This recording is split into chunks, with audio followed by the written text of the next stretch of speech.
بصراحه يا جماعه، احنا كشركه منتجه للبرودكت ده شايفين ان البريف اللي بعتناه لكم عشان تعملوا لنا منه كامبين الاعلانات ما تقراش. الافكار اللي جايه كلها تقليديه قوي. احنا عايزين نقول ان المنتج ده انرجيتك، ممكن يديك طاقه تخليك تطير من على الارض.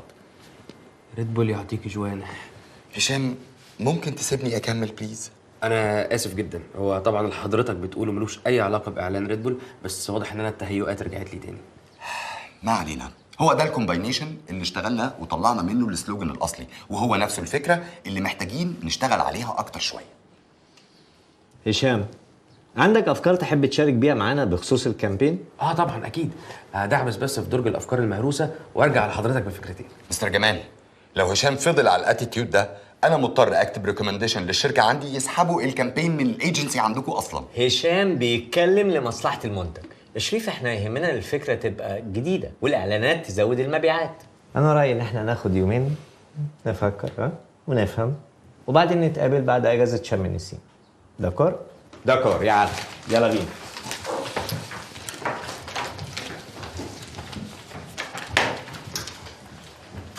سيجاره؟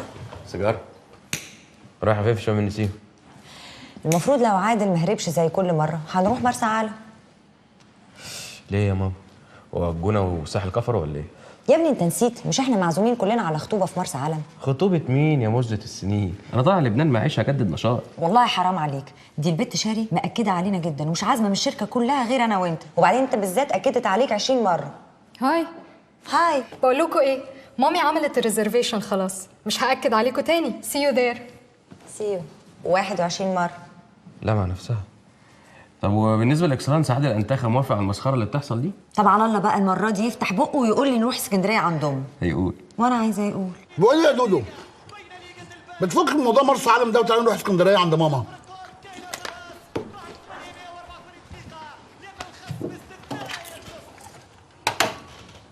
عشان تبص لي وانت بتكلمني واشوف البراءه في عينيك.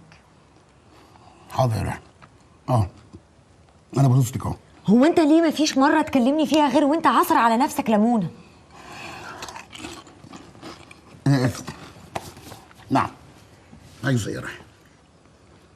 مش عايزه حاجه خالص يا عادل، مش عايزه حاجه. اتفرج على التلفزيون. الوسادة الخالية لابد مني يا دنيا. الوسادة الخالية لابد من يا دنيا. هاتي بوسه يا بنت، هاتي حته يا بنت. ايه القرف اللي انت بتغنيه ده؟ وبعدين لعلمك بقى هنروح مرسى علم ومش هنروح اسكندريه مع اهلك، ولو مش عايز تيجي انت حر، بس انا مش هقعدلك في البيت في شم النسيم. لا خلاص يا دودو، على ايه كل ده؟ كان مجرد اقتراح يا روحي. عارف امتى اخر مره قضينا فيها اجازه حلوه؟ اللهم صل على النبي. اخر مره ولا مره، حتى في شهر العسل ودتني مؤتمر ديفوس. مش كان مؤتمر اتحاد الصناعات باين؟ انا ما طب يا روحي انا مش فاهم، بس هو انا عارف لو قلت بقك المفضل؟ انا ما عنديش بق مفضل يا هادي. ماشي يا بيبي، يلا قول قول يا حبيبي، انت كنت هتقول ايه يا روحي؟ حبيبتي انا كنت بعمل كده عشان خاطر مين يعني؟ ما عشان خاطرك يا روحي. كل المجهود والشغل اللي بشتغله ده عشان احط تحت رجليكي في الاخر يا روحي. امشي يا عادل، امشي. مش هروح فين؟ امشي امشي في اي حته، روح اتفرج على التلفزيون، امشي. خلاص حاضر. امشي، احنا هنرش ميه. خلاص حاضر يا هادي، في ايه؟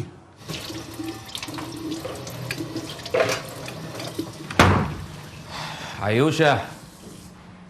هاي بيبي. هاي. جعان؟ والله اكلت حاجه خفيفه في المكتب كده، بس ما يمنعش يعني. ما تيجي عايزك في موضوع. في ايه يا هشام؟ في ايه يا هشام؟ ليه طول الوقت محسسني ان انت داخل على ماكينه اي تي ام هتدخل الكارت تطلع فلوس؟ فين يا حبيبي الكلام بتاع زمان؟ وحشتيني، شكلك حلو، بحبك. بس كده؟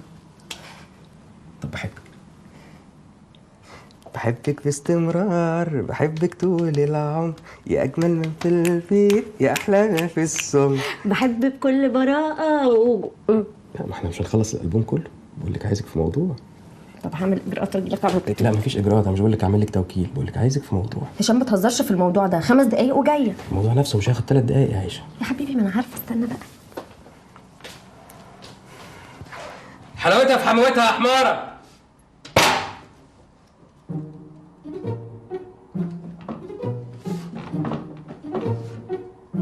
مجربناش ليه بتاع دي من ساعه ما جينا. ماشي يا عيشه، ماشي.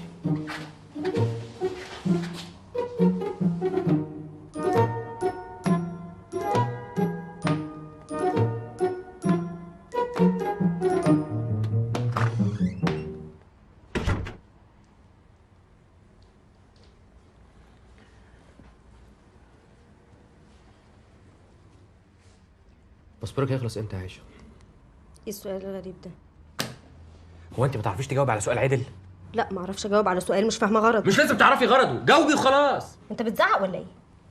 لا انا ما بزعقش، انا هادي اهو. حضرتك باسبورك خلص، يعني مفيش سفر للبنان. اوكي.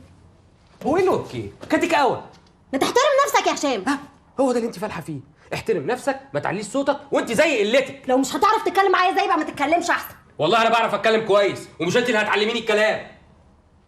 يا ده مقرف. سمعتك على فكره. وانا قصدي اسمعك على فكره. وبعدين تعالى هنا.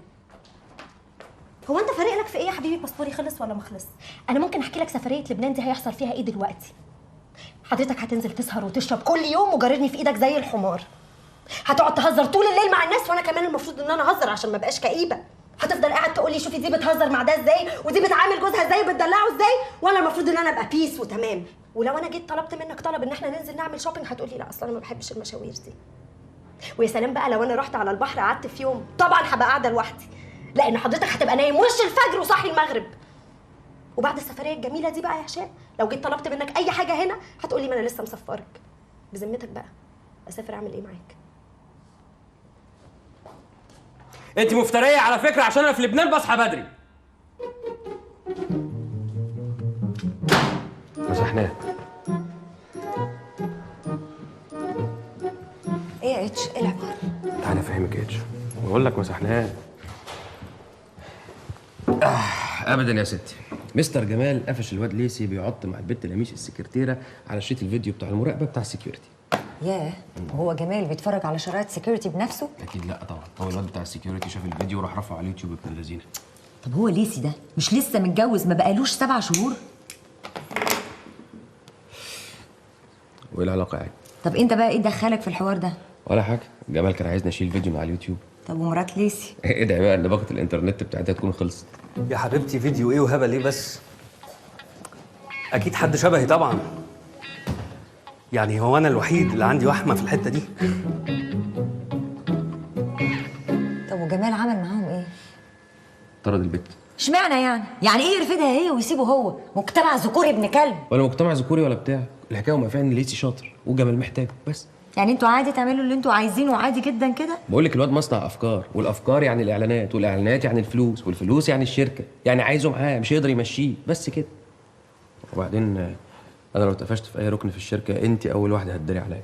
ليه بقى ان شاء الله؟ عشان اتقفش معاك انت عسل. يا ابني انت مش هتبطل سفاله، عيب، انا ست متجوزه. بهزر يعني، وبعدين خلاص هكلم لميس. دي حاجه نيله خالص. يا حبيبتي مش زعلان منك والله، انا بس صعبان عليا ان مفيش ثقه. هو انا مش مسحت لك الفيديو مفيش حتى شكرا؟ لا سامحتك، انا بقول لك عشان بعد كده وانا كمان بحبك. بصي يا عيشة، أنا عمري ما خدت جنب هشام، حتى مشاكلكوا أنا بعرفها منك مش منه، بس المرة دي بجد أنت غلطانة مفيش كلام. يا بنتي ده أنا كنت بتنشى على عمك إن شاء الله يا رب يمشيني في الشارع ويشتري لي قرطاس لب. طب أقول لك ده مرة خدني وقعدني في كازينو على النيل وطلب لي واحد ليمون وطلب لنفسه بيرة، وقبل ما يخلص نص البيرة لقيته قاعد بيشخر قدامي على الكرسي. اقول لك بصراحه يا طنط، انا كنت عارفه ان الباسبور خلصان. لا كده هتزعليني بجد. انت مش عايزه تسافري مع جوزك ليه يا عيشه؟ حبيبتي انتوا كويسين مع بعض؟ لا ما تقلقنيش يا طنط، انا مش حاسه ان انا متجوزه. انا ما بعرفش اتلم على هشام، الحياه كلها سهر وشرب وخروج، وانا بالنسبه له واحده من الشله زي اي واحده، زي قبل الجواز. طب وحياه ربنا قبل الجواز كان مركز معايا اكتر من كده. انا ما انكرش ان انا كنت منبهره بالحياه دي، بس دلوقتي خلاص تعبت مش قادره فعلا. يا حبيبتي كل ده بيتغير مع اول عيل. اتشطري انت بس وهاتي لي حفيد نونو قد كده اهو، وشوفي هشام هيتغير ازاي. يلا يلا شهيلي عشان لازم اروح اجيب بنت ماجد من الحضانه. يا خبر ده لازم اجري حالا.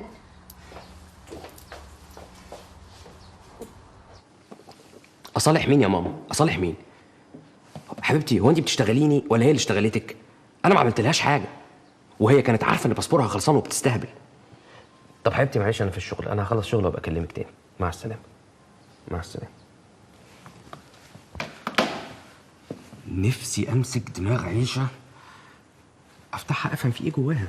يعني ايه واحده بتضرب سفريه لبنان؟ ده انت عادل لما كان هيضرب لك سفريه مرسى علم كنت هتولعي فيه بجاز. بص يا اتش، موضوع الباسبور ده معناه انك مزعلها جامد. والله العظيم ما عملت لها اي حاجه، دي بتستهبل. طب تصدقي بقى ان انا اسافر لوحدي عشان اعلمها حاجه؟ تيجي معايا؟ ما تبقاش عايل في ردود فعلك كده، انا عايزاك تبقى هادي وراسي كده يا اتش. زي عادل. بص انا بحبك بس انت بجد واخده حقير. ايه الشتايم القديمه اوفر دي؟ بقول لك ايه، ما تيجوا معانا مرسى علم. مرسى ايه؟ قبل ما تقل ادبك، الاوضه محجوزه ومدفوعه ومش هتلاقي اصلا دلوقتي ولا مكان تروحه ولا طيران اصلا قبل شم النسيم. انت متخيل ان انا هسوق لغايه مرسى علم؟ انسي. يا ابني عادل اصلا بيخاف من الطياره، احنا هنروح في العربيه، تعالوا معانا. ماشي. طيب بس انت تكلميها تقولي لها انا مش هقول لها. ابوس ايدك طلعني انا من الحوارات الفكسانه دي. ما هو انا لو قلت لها ابقى برجع في كلامي، وانا مستحيل اجيب ورا.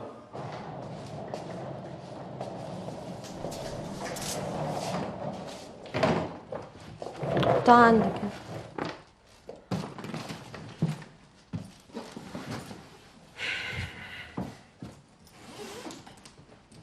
الشنطه دي هتخش في عربيه الراجل ازاي؟ والله انا مش عارفه احنا ما رحناش بعربيتنا ليه اصلا. عشان انا مش ناوي اسوق 11 ساعه لغايه مرسى علم يا عيشه. واحنا اصلا ما كناش رايحين مرسى علم وكنا رايحين لبنان وحد ضرب لنا السفريه يا عيشه، والراجل كتر خيره ان هو هياخدنا معاه. الراجل انت واخده معاكي الشتوي؟ اه. انت مجنونه يا عيشه؟ اه. معروفه هي مرسى علم بتبرد بالليل. وبعدين انت مالك قاعد كده ليه؟ ما تقوم تحضر شنطتك. هحضرها بكره الصبح. وليه بكره هم هيعدوا علينا الساعه 6 الصبح؟ عشان شنطتي بتاخد 5 دقايق. وليه دايما لازم نزنق نفسنا في اخر ثانيتين؟ وانت ليه لازم تبقي حقنه؟ كلوتين ومايوهين وفرشه سنان وخلصت الشنطه. انت قلت ايه؟ كلوتين؟ ما تستهبلش يا هشام، انت قلت حقنه، انا حقنه؟ انا قلت حقنه؟ انا ما قلتش حقنه، انا قلت البوسه. نعم؟ انا قلت هاتي بوسه.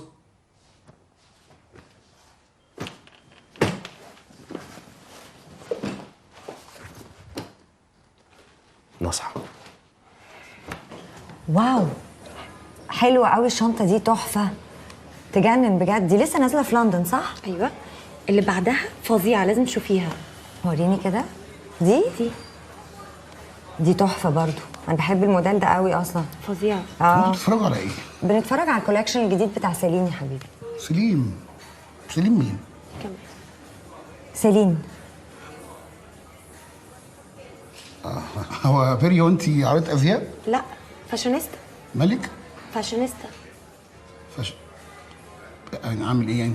ايه اللي بيحصل يعني؟ عندي فاشن بلوج بكتب فيه عن الفاشن والليتست ترندز. بص بيزيكلي كده بقول بنات المفروض يلبسوا ايه.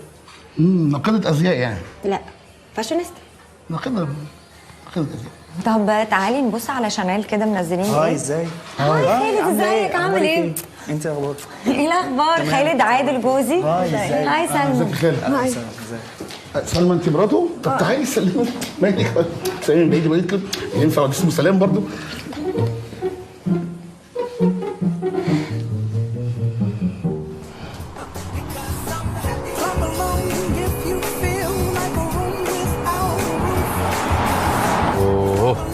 لجنه. لا في ايه يا معلم؟ ما تقلقش، انا رخص تمام وكله كويس كده. يا عم مش على الرخص. خدي شيلي معاك حته الحشيش دي. يا نهار اسود، حشيش يا هشام؟ جايب معاك حشيش يا هشام؟ والله العظيم ما شايل القرف ده معايا. في ايه يا عايشه؟ ما انت طول عمرك بتشيلي معاكي، ايه اللي حصل؟ طول عمري يا حبيبي قبل الجواز، دلوقتي احنا متجوزين الوضع مختلف. شفتي بقى؟ هي دي المشكله، ليه ما نفضلش بعد الجواز زي ما كنا قبل الجواز؟ ماشي يا معلم، اسم تقطع كلام بخير، بس احنا داخلين على الكمين وتناقشوا في امور عائليه وبيدك الحشيش، ممكن ترمي الحشيش ولا شيء؟ ارمي انت اتجننت، ده من الفاتح. يعني اخش الضابط اقول له ده من الفاتح واسطه يعني؟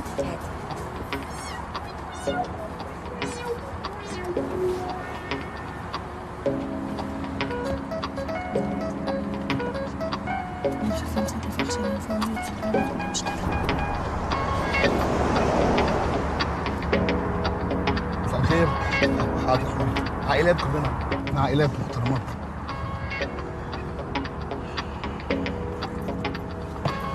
ماشي، شكرا.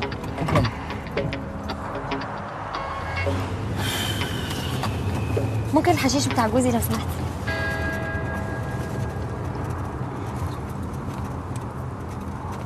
محدش عارف، اكيد في لجان تانية الطريق طويل.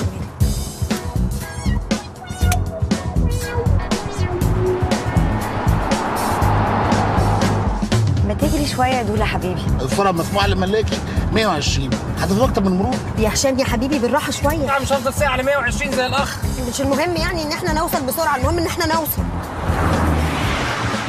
يا خبر ابيض، في ايه يا عيشه؟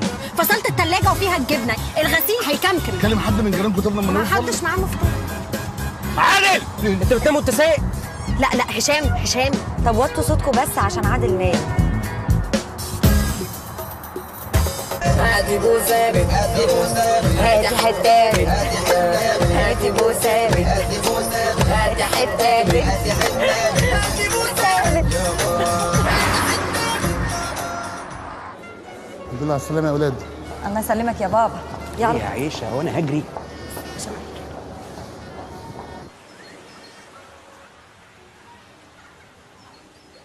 البس ده يا بيبي هيبقى حلو عليك. مش فيه شويه ده يا روحي؟ بقولك ايه، البس ده ولا ده؟ ايه دول اصلا؟ مايوهات. مايوهات اطفال؟ مرح يا حبيبي طول عمرك. شربات. والله الاختيار بينهم صعب جدا، يعني واحد صدره مفتوح والتاني من غير صدر اصلا باين ولا ايه؟ خلاص انا هلبس ده. بقول لك ايه يا روحي، انا راجل سبور واوبن مايندد بكل نفسك فيه طبعا، بس يعني بلاش نتخانق خناقه كل مصيف. مصيف؟ طبعا الله بقى نلاقي فريسكا على البحر ونعوم لحد البراميل. ده انت طلعتي اخف مني ما شاء الله عليكي. مفيش مايوهات. عادل انا هلبس المايو ده. هاديه. عادل هاديه. هنقعد نقول اسامي بعض كتير كده. شوفي يا هاديه من الاخر كده، مفيش مايوهات هتتلبس.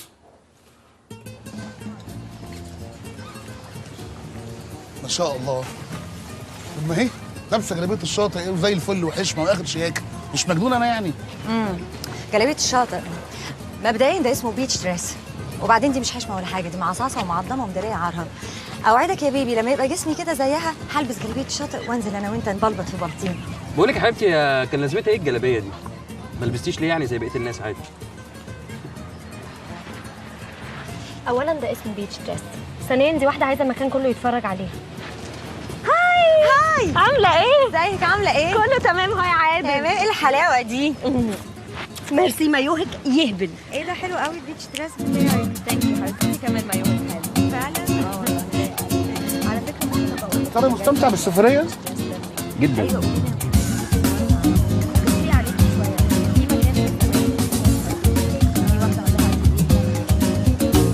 3 أيام وهنلبس الدبل يا بيبي.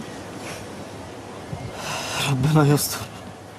ايه الرخامه اللي انت فيها دي؟ ده منظر واحد متحمس لخطوبته. انا والله متحمس اهو، متحمس جدا كمان. بس قلقان شويه بس من قعده امي مع امك. اتفضلي. شكرا. الجو يهبل النهارده، مش تقومي تقلعي وتاخدي غطس؟ اقلع؟ انت عايزاني اقلع والبس مايو وافرج الناس عليا؟ برايه يا مدام شريهان، ده انا كان جوزي طلع من تربته. معلش سيبيني على راحتي احسن. انا مستخسره بصراحه انك تيجي المشوار ده كله وما تعوميش، الميه تهبل. وانا برضو مش فاهمه كان ايه لازمه الشحططه والمشوار ده؟ هو يعني ما كانش فيه قاعات في مصر؟ هاي. هاي. قولي يا سيف، عجبك الريزورت؟ خطير. هتبقى تجيب صاحبتك التانية وتيجي؟ مامي مالكيش دعوه انت.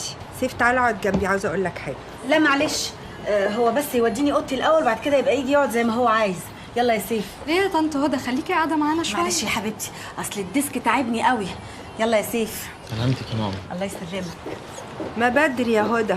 معلش يا مدام شريهان ملحوقه.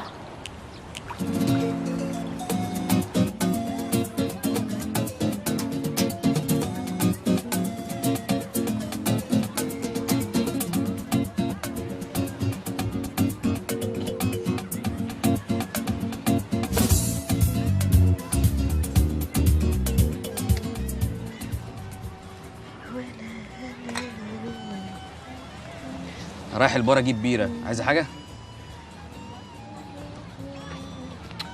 هو انا قاعده جنبك مش تسالني لو عايزه حاجه؟ رايح فين يا هشام؟ رايح الزفت اجيب قطران يا عيشه. عايزه؟ هات لي واحده قطران ماكس. وانت من امتى بقى بتشربي بيره؟ يا حبيبي اكيد مش هشربها، عايزه احطها على جسمي وشعري عشان اخد لون برونزاج حلو. برونزاج؟ ضيعت عمري مش هتضيعي البيره. هشام رايح فين؟ رايح الزفت اجيب قطران. عايزه؟ خلاص مش سامعه. انا اللي موافق. حد يسيب لبنان ويجي يقعد يشرب بيره؟ عادل الحمام بعيد. عادل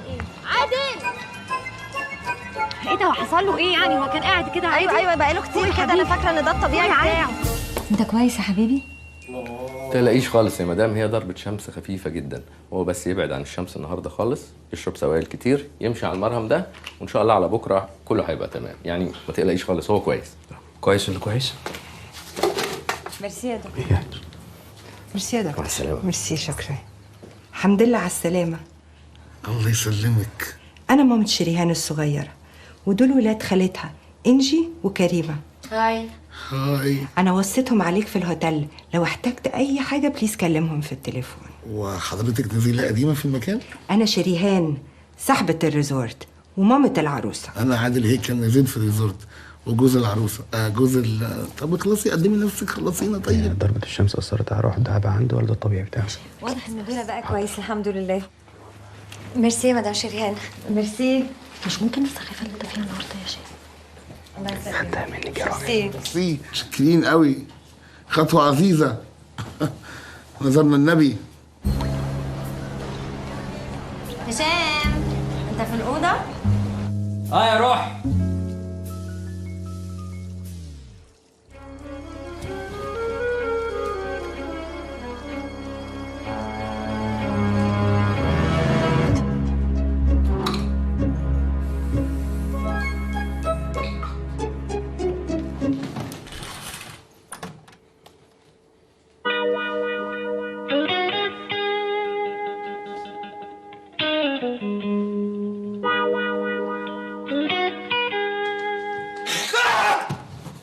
في ايه يا هشام؟ في يا عيشه؟ في واحده هتموت على الخلفه تعمل كده في جوزها يا عيشه؟ على طول بلبس لك حيوانات. يا حبيبتي بس كنت بتبقى قايله لي يعني المره دي عنصر مفاجاه مختلف، وبعدين الحيوان ده باين عليه شرس شويه. ها؟ يعني مش عاجبك؟ بالعكس ده عجبني جدا. ما انت عارف انا بموت في التغيير. تعالي احط لك ميه واكل. تعالي. الاجراءات تمام، مفيش تضييع وقت، مفيش تضييع عمر. ها؟ في ناس في الاوضه اللي جنبنا بيشربوا سجاير من الصبح وبينفخوا ناحيتنا، وانا كلمت المدير. حيوانات. عسل انت عسل. في ايه يا عايشه؟ هما الناس اللي بيشربوا سجاير في الاوضه اللي جنبنا بينفخوا في بقك يا هشام؟ انا شربت سجاره يا عايشه. ما خدتش بالي وشربت سجاره في الاوضه عادي، معلش. انا اسف. معلش.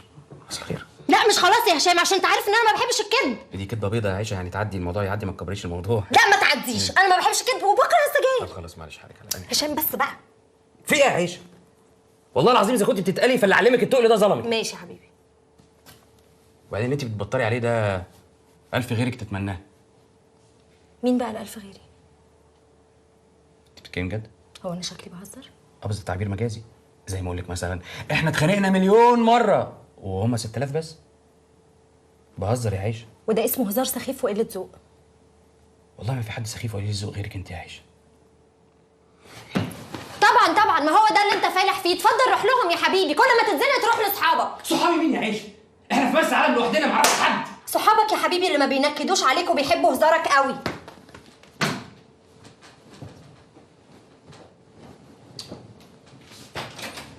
هشام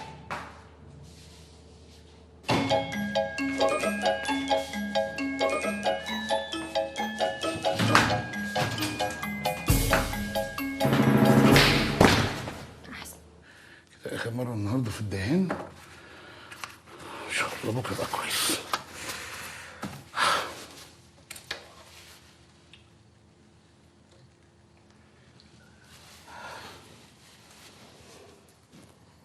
هدهد وحشتيني. في ايه؟ سوري بيبي، بس اصل شكلك غريب قوي كده، عامل زي الباندا. فعلا؟ طب ما انت بقى افاتار بالحلقه دي وما اتكلمتش يعني. لا بس حلوه يعني، هتاخد منك حته الحلقه دي.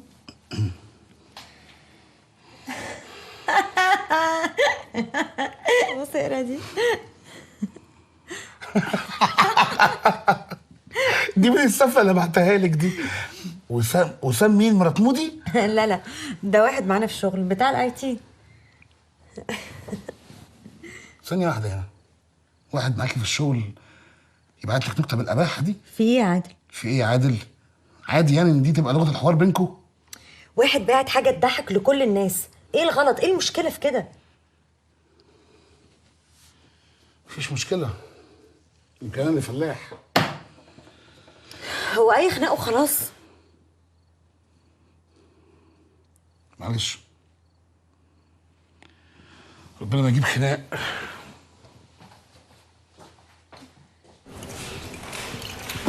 يا ميدو احنا مش في سيرك يا ميدو، احنا مش في سيرك يا ميدو، بتمرن انا مش سيرك. ما تسألش. ولا انت.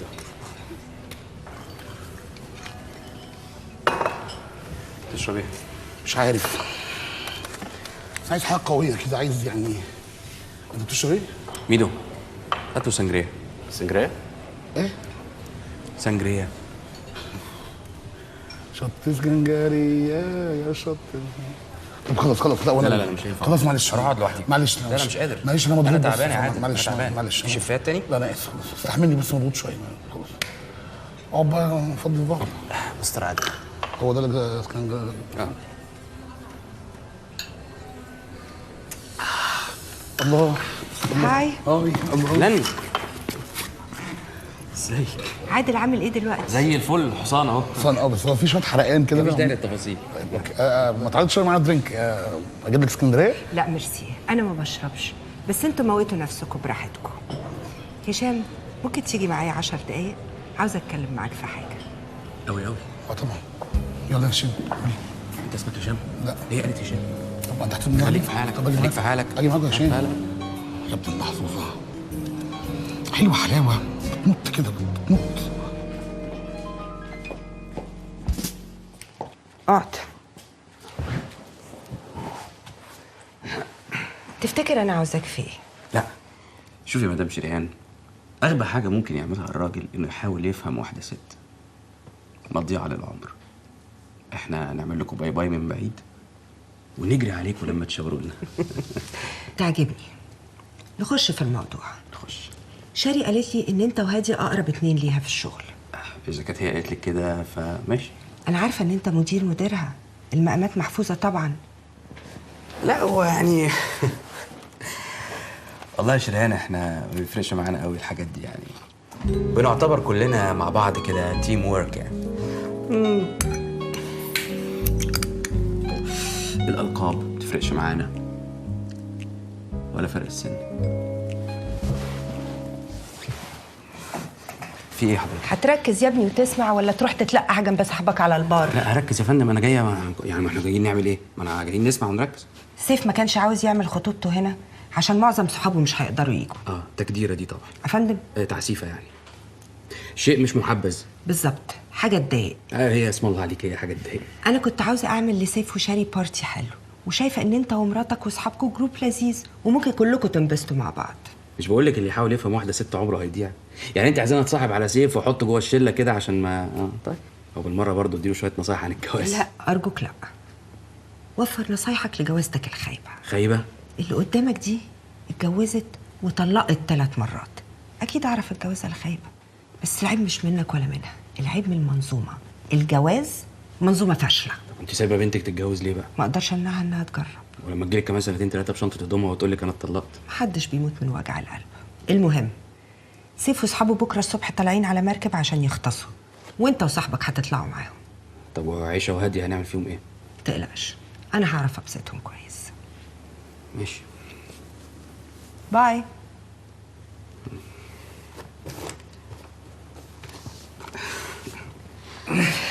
ماشي، بكره بقى نروح الشبكه هنا عندكم وحشه، ممكن رني لي. معيش تليفون. الشبكه ماشي.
الست الشاطره تعرف تبسط جوزها وتريحه عشان هو يبسطها ويريحها.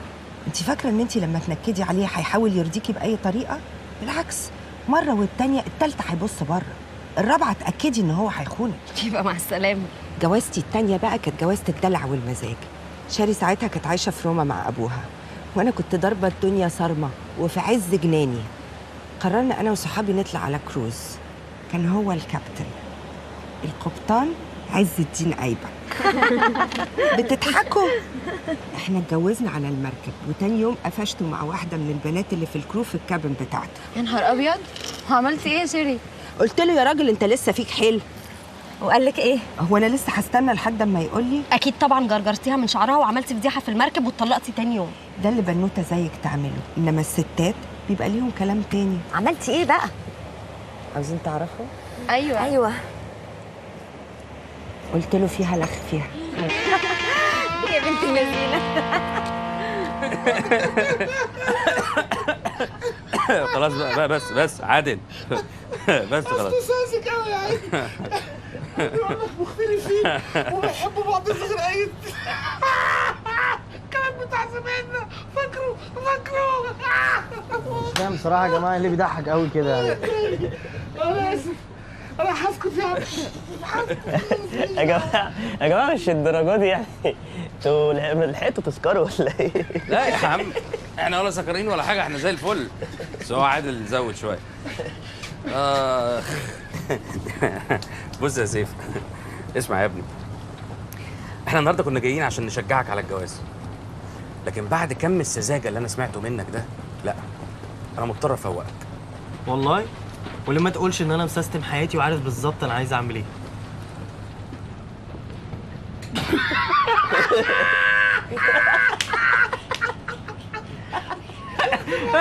مصر ريلي مظبط الحياه. بص يا حبيبي، اللي انت بتقوله ده من كلاسيكيات الجواز، يعني كل الرجاله قالوه قبل الجواز، انا قلته، الاستاذ البقف اللي هناك ده قاله. حصل. بس هو الرجاله لو كانت بتتعظ كان زمان مشروع الجواز ده انتهى من الاف السنين. يا اخوانا انا معاكم ان الجواز ده حاجه فاشله، بس واحده واحده على الزبون عشان خطوبته بكره. بعدين انا مش فاهم، هو ليه الجواز لازم يبقى حاجه غامقه؟ ليه ما ينفعش يبقى حاجه لطيفه؟ انا وشيري عايزين نأسس عيله ونبقى عندنا عيال. عشان دي احلام ورديه كلها، انما الواقع حاجه تانية خالص. الواقع ان انت هتحب مراتك وتكره نفسك. حتى مراتك نفسها مش تبقى راضيه عن المنظومه دي. بحس طول الوقت ان هو بيبص على ستات تانية، ومهما كنت مخلص هتفكر في الستات. مهما كنت بتحبها هتزهق منها. مهما كان بيحبك هيزهقك منه. انت لو متجوز سلمى الحايك هيجي عليك وقت وتقضيها تقضيه واجب. ده لو هي راضيه عنك ومش مغلق للتحسينات. بس يا جماعه برضو الموضوع يعني بشويه باشن على شويه حب، مسألة تبقى احسن يعني والموضوع هيمشي ولا ايه يعني؟ حب صح. انت اسمك ايه؟ انا اسمي كريم، بيقولوا لي كيمو. انت قريب سيف؟ لا انا صاحبه. انتوا عسل زي بعض قوي ما شاء الله. باشن. طب انا احكي لك على حاجه، بعد 6 اشهر من الجواز تبقى انت لسه في مرحله التليين يعني. معلش ايه مرحله التليين دي؟ لا دي هتعرفها لما تتجوز. العلاقه الحميميه يعني تبقى عامله زي الجزره وانت الحمار. انت مؤاخذه مش مقصود انت خالص، انت تشبيه بس. هتسمع الكلام وهتتركب بمزاجك هتاخد اللي انت عايزه، مش هتسمع الكلام وتتركب يبقى تاخد بالك من نفسك. ده لو ما قفلتكش من الموضوع من بابه. لا معلش واسعه شويه. وشوف على وسعها ده كله قادره تعملها، توترك، تجننك، تسعدك، تكئبك بمزاجها. واقل كلمه ممكن تقلب بخناقه. ده بيتفنن انه يستفزني باقل كلمه، وممكن تعمل خناقات جوه دماغها محدش يعرف عنها حاجه. عمره في حياته ما هيفهم اللي في دماغك من غير ما تقوليه له. هتقفش عليك وهتخصمك وهتصالحك من غير ما تفتح بقك، هتبقى ضيف شرف زي استاذ عبد الرحمن ابو زهره كده. وعمرك ما هتسمع كلمه حلوه في حق نفسك، ومهما اقول كلام حلو هيتقال عليا نكديه. ولازم تحسسك ان في حاجه المفروض تعملها وانت ما عملتهاش، او حاجه عملتها وما كانش المفروض تعملها. او حاجه عملتها بس عملتها غلط. المهم في النهايه هتحاول تقنعك طول الوقت ان هي الوحيده اللي بتحاول تنجح العلاقه وانت ما بتنيلش على عينك تعمل اي حاجه، وتحسسك انها شايله كل حاجه فوق دماغها يا عيني وانت مالكش 3 لازمه. ده انا اللي بعمل كل حاجه. طب اديني اماره على وجودك في حياتي. افضل احارب ويطلع عيني عشان اعمل له جو رومانسي ولطيف، وفي الاخر يسيبني يتفرج على الماتش. افضل احارب بس عشان اتفرج على الماتش، فتكتئب انت تتجه لعبد الباسط حموده. انا مش عارف، انا تهت مني، انا مش انا. ابص لروحي فجأة لقيتني كبرت فجأة، تعبت من المفاجأة ونزلت دمعتي. قولي لي ايه يا ايه حكايتي انا؟ مبروك يا عم سيف، مبروك. معمول الراجل يرجعنا، مفيهاش جواز.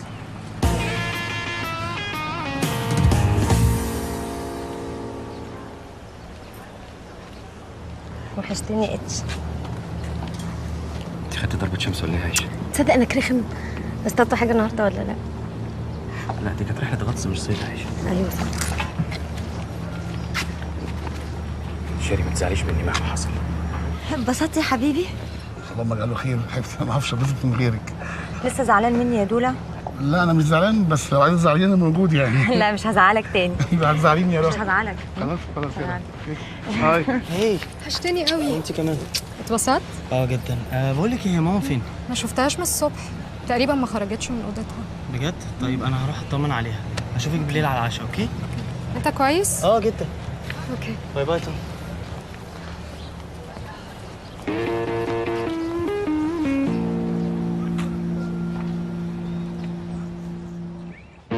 انت عارف مشكلة صحابك ايه؟ مشكلتهم ان هم اختاروا ستات مش من توبهم، عشان كده مش عارفين يعاشروه. وللأسف انت رايح تغلط نفس غلطتهم، رايح تتجوز لي واحدة خواجاية اتربت بره. لا وايه، مامتها فاتحة بانسيون وخمارة. تفتكر لو ابوك كان عايش كان وافق على المسخرة دي؟ اتجوزها يا سيف واركب دماغك، بس كلها سنة فعلا، وتبقى قاعد نفس قعدة صحابك الخايبين دول وبتقول نفس كلامهم.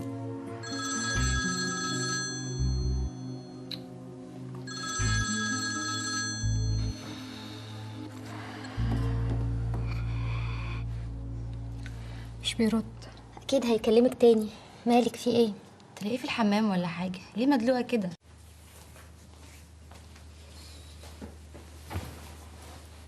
اتش. قولي حاجه حلوه. الدوري الاسباني. يا سكر. طيب انا هسألك سؤال وانت تجاوب، اوكي؟ ايه اكتر حاجه بتحبها فيه؟ الغزالة رايقة باين عليكي. واحنا ليلتنا فل الليلاتي. مبدئيا انك زي القمر، اوكي. وانك عكسي في كل حاجة. اكتر حاجه بتحبها فيا ان انا عكسك في كل حاجه؟ دي حاجة كويسة على فكرة، علشان يعني نكمل بعض. ده اي كلام على فكره، انت مش لاقي حاجه تقولها. ما انت عارفة ان انا مش شاطر في الكلام بتاع الحب ده، مش بعرف اعبر يعني.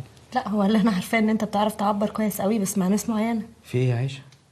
مش كل حاجة بتتاخد قفش كده يا حبيبتي. قلت لك انا مش شاطر في الكلام ده، ده حلبيني، هاتي رجلي، كلمة حلوة بتاع يعني هاجي في الكلام. انا مش هشتري منك كلام يا هشام عشان اول قصيده كفر. كفر ايه يا عايشة؟ انت بتكفريني ليه طيب؟ هو انت عايز تفهمني ان شخص نرجسي زيك هيحب واحده عشان عكسه في كل حاجه؟ انت حولتي الموضوع من ان انا بحبك لان انا ما بحبكيش في 3 جمل. انت مجنونة يا عايشة؟ عشان هي دي الحقيقه يا هشام اللي انت مبقتش عارف تداريها خلاص. طب فل قوي. انت ايه اكتر حاجة بتحبيها فيا؟ مش عايزه اتكلم اصلا. طبعا مش عايزة تتكلمي عشان ما عندكيش حاجة تقوليها.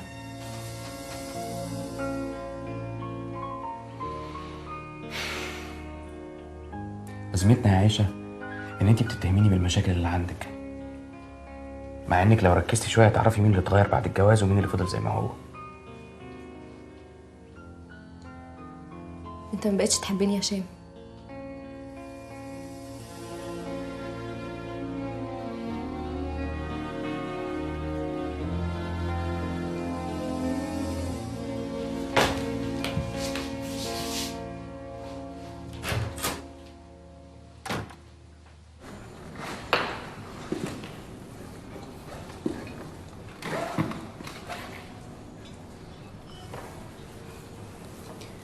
البؤس من شام الرجال. نعم. البؤس. مفيش راجل متجوز وسعيد يا عادل. عارف لو انت كنت جاي داخل عليا بتضحك ومبسوط كنت شكيت في امرك. تشرب ايه؟ هات لي اسكندريه. ميدو اعمل له واحد سنجريه. ماشي عشان بس بعد اذنك سؤال صغير بس. هي دبي وحشه؟ قطع لسان اللي يقول كده. دبي دي عسل. طب ما تقول لي هاديه. وحياتك يا هشام ما قلت لها بس غير ايه رايك يا حبيبتي لو عشنا في دبي؟ خرطوم مطافي اتفتح في وشي. انا مش جاموسه تسحب وراك في كل حته. ما تتكلم بصراحه وخليك صريح مره واحده في حياتك. عندي بيتي واهلي واصحابي وي فين وفين. لما اقنعتها ان ده سؤال عابر يعني. هو كان سؤال عابر يا عادل؟ لا، في واحد صاحبي عرض عليا شراكه في دبي، بس انا لسه بفكر يعني. طيب يعني هي ما غلطتش؟ لا غلطت. ما انت لسه قايل بعضمة لسانك ان هو مش سؤال عابر. ايوه انا مخبي عنها، مش قايل لحد انا. ما تعرفش. اوكي. مش قايل لحد. ماشي. هي دي مشكلة الجواز بقى يا معلم. اتنين هارشين بعض طول الوقت. حاول ما تصعش على مراتك. الله. بص يا نهار اسود، شفت الولايه بتبص لنا ازاي؟ هي بصت لك انت في كده بتبص لي اهو. مش وقته يا عادل. شكلها عرفت العك اللي احنا عكيناه على المركب. طب اعمل لها ايه؟ يا عم براحتك، المكنه شغلانه.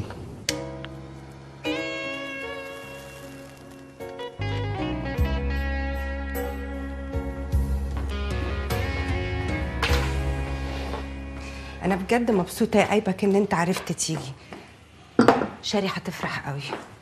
شيري بس يا اختي، هي اللي هتفرح. بس يا راجل يا قليل الادب. وانت بتموتي في قله ادبي. وانت ما تعرفش تتكلم جد خالص. انت عارفه انا راجل هلاس. بص بقى، الموضوع مش عليا ولا عليك، الموضوع على شاري. فهمتك. عاوزه تفشكل الجوازه. انا ده انا لما لقيته جاي من غير صحابه جبت له ناس يسلوه. قصدك سلطت عليه ناس علشان يسلوه ونهتوه عنك يا شجره الدر. ده انا عز الدين ايبك بتاع زمان. على فكره مش انا لوحدي اللي مش مبسوطه، ابوها كمان مش مبسوط. الله يلعن ابوها. قال هو فين صحيح؟ من زمانه على وصول. وعزة الفيومي كمان جاي. يا وليه حد يطلق 3 رجاله ويعزمهم على خطوبه بنته؟ عيبك بليز عشان خاطري، عاوزاك انت وفيومي تتكلموا معاها. لو انا او ابوها قلنا اي حاجه هتعند وهتمشي اللي في دماغها في الاخر.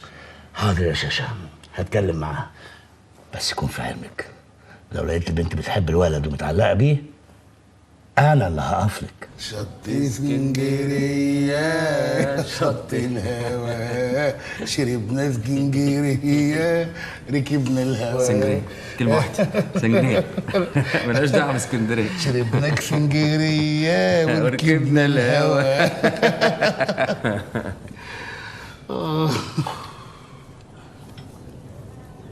فكرت في الطلاق يا عادل؟ انت فكرت في الطلاق؟ لا، في ساعات كده ما بفكرش فيه. تعرف يا هشام، انا كده هادي بتحكي لي عنك كنت بتعصب، كنت بحس انها بتلقح عليا بالكلام عنك يعني. لا يا معلم ما تقولش كده. ساعات برضه الواحد بيبقى في دماغك ان انت لو مع واحده تانية هتبقى مبسوط اكتر، بس لما تعرفها تكتشف ان هي اللي في الحرفيين هي اللي في المعرض. الحقيقه بقى ان الجواز ده كدبه كبيره جدا، كلنا عارفين ان احنا بنكدبها بس مش عاوزين نعترف. لا، الجواز ده احلى حاجه وحشه في الدنيا، والوحيد اللي فهم سره هو اللي قال انه عامل زي البطيخه. والله يا اخي زي البطيخه، يوم في ايدك ويوم في جيبك.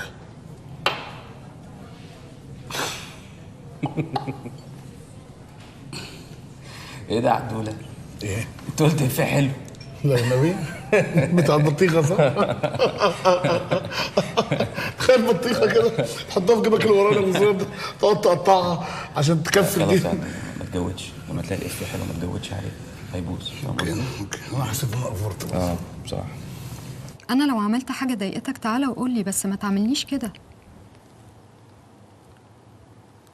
لا انت فاهم كويس قوي يا سيف.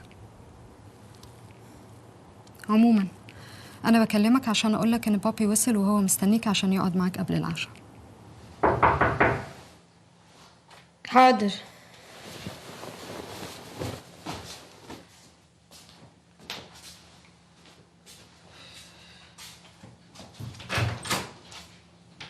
تعالي يا امال فين هشام؟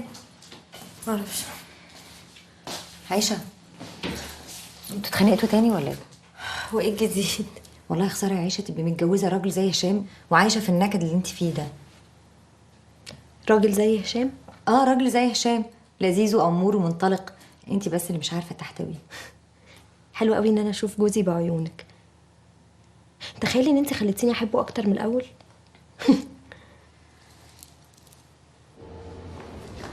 فيومي شرشوري.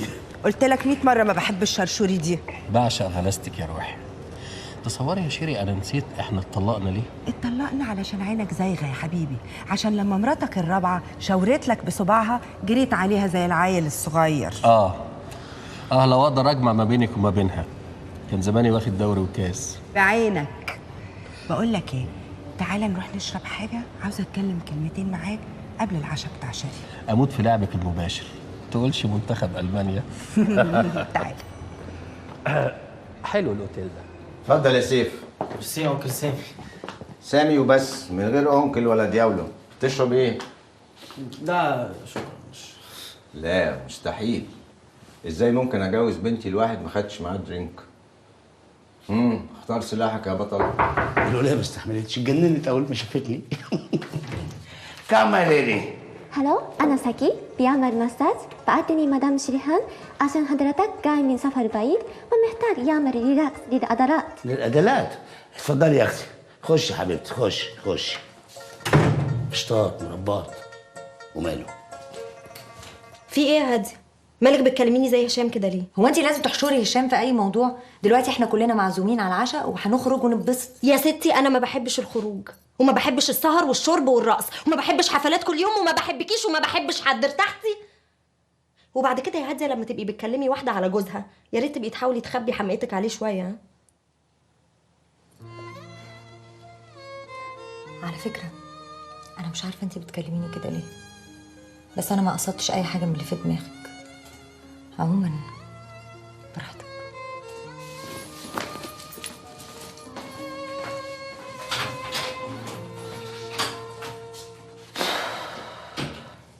اشتاط مربات. عز. شريف. هاي ساكي، انت وحش. عيبك وحش وانت اموره لله، والبنات كمان اوامير. انا محتار اعكس مين ولا مين؟ انا بس يا عز. امها طالعه لامها. على فكره امي خافت من البنات عليا، دبستني في الولايه الصينيه دي. دي يابانيه يا عز. والله؟ ومسوز محترفه قوي وعمرها ما اتكلمت مع النزله. انت اتصاحبت عليها ازاي؟ اللي يعلق امك يعلق اي ست في الكون. وقعتك سودا لو سمعتها. مساء الخير والف مبروك. الله يبارك فيك. انتوا اكيد اصحاب العريس.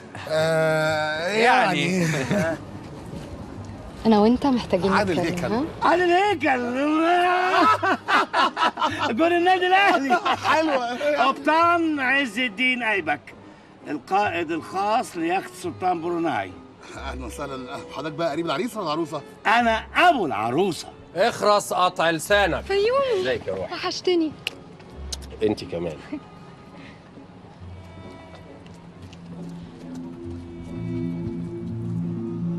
انت ازاي تسمح لنفسك يا سبب نكسة التايتانيك انت انك تقول انك ابو شيري وانا موجود؟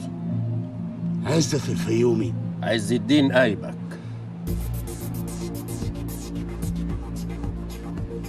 بالحب يا عبقري. خش عليا يا سندباد بلطيم. واضح ان حضرتك بتحب الرجاله اللي اسمهم بيبتدي بحرف العين. ها؟ كنت دلوقتي اللي بيقع منهم تحت ايدي بلبسه طرحه بترتر.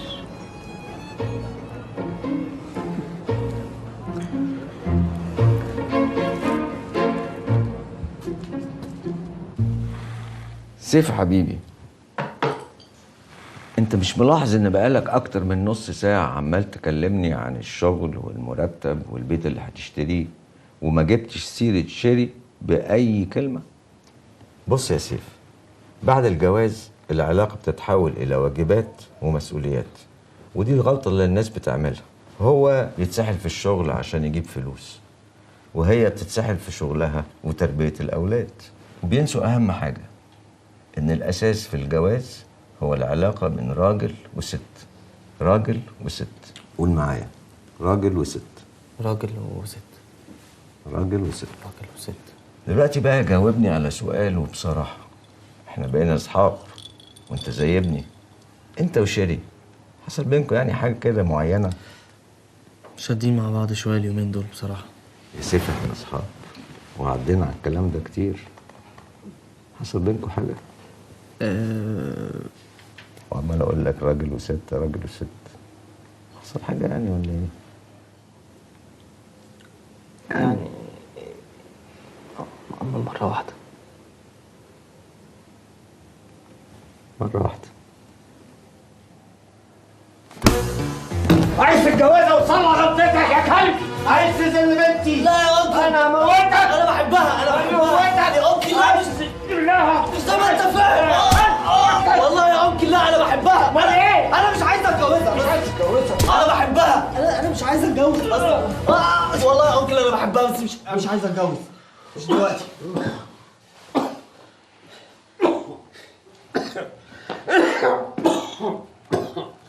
قوم عشان تقومني. انت كويس طيب يا انكل؟ قوم. هشام بص، انا عايزه اتكلم معاك ومش عايزاك تقطعني لحد ما اخلص كلامي. لا رخمه الدخله دي، دخله خناقه. هشام انا عارفه ان انت بتحبني لا مش عارفه ان هو بيحبني.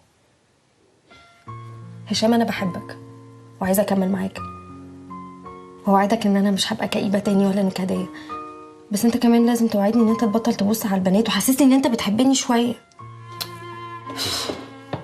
لا لا لا هشام انا بحبك جدا. هشام انا بحبك وعارفه ان انت بتحبني، ينفع ما نسيبش بعض؟ هشام انا بحبك.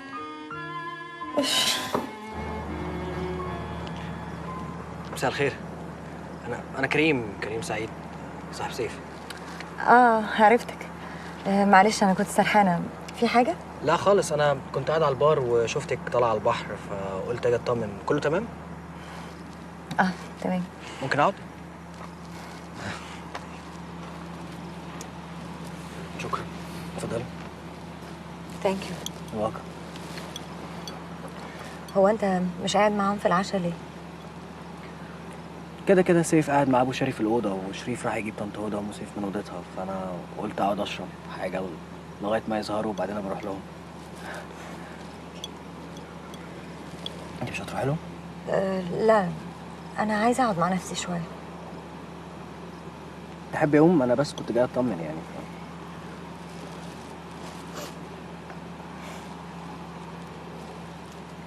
اذا كان كده ممكن تقعد معايا نشرب الدرينك اللي عزمتني عليه سوا. عادي.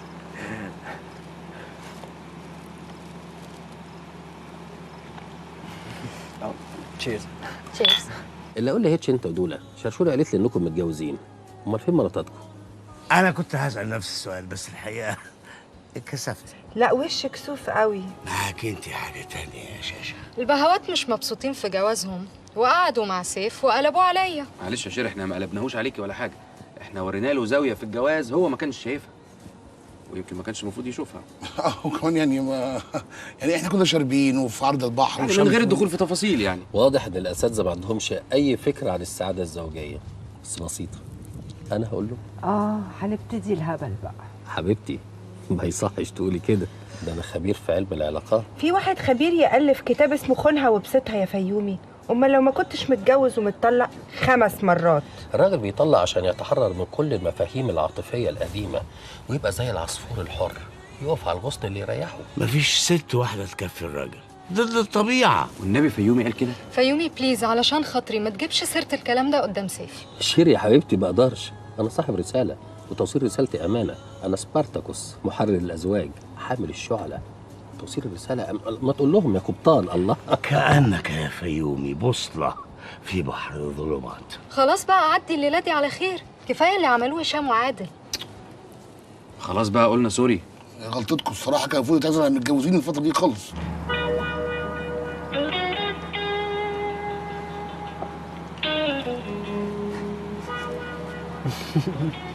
اغرب حاجه في الدنيا اني عمري ما جربت الحاجات دي، ويوم ما اجربها مع راجل ما اعرفوش اصلا. فعلا. ايه عادل ملوش فيه؟ عادل ملوش في حاجه اصلا. ليه؟ هادي هو. ها؟ هادي بص بقى، عادل ده على حطة ايدك، يعني زي ما بتسيبه زي ما بتلاقيه بالظبط. مفيش اي احداث، مفيش تطورات، مفيش اكشن. اوه سوري خبر ابيض. في حاجه؟ تمام تمام. معلش انا اسف. انت كويسه؟ تمام.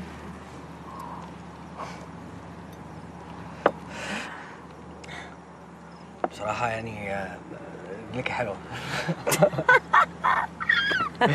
لا جديدة دي، لا جديدة بجد يعني. انت احلى حاجة فيك انك مركز. كلكم في النهاية واحد، كلكم عايزين نفس الحاجة. وانتوا مش عايزين نفس الحاجه؟ بس هو الفرق ان انتوا عايزينه بالسوليتير والفرح والعيال والبيت وبعدين خلاص نولع احلى. على فكرة انا مش كده خالص، انا ما بفكرش كده اصلا، مش في دماغي يعني الحاجات دي. بس انت عارف يعني ايه الضغط اللي بيبقى على واحدة في مصر كسرت ال30 ولسه ما اتجوزتش. كارثة حقيقية. بصراحه انا مش عارف، انا مش شايف اي مشكله في الموضوع ده بصراحه يعني. مش شايف مشكلة؟ المشكلة بقى ان اهلي كانوا بيدللوا عليا، وبعدين واحدة في مكاني هتبقى عايزة ايه؟ تبقى عايزة تتجوز وتخلص وخلاص. مش مصدقك، مش عارف يعني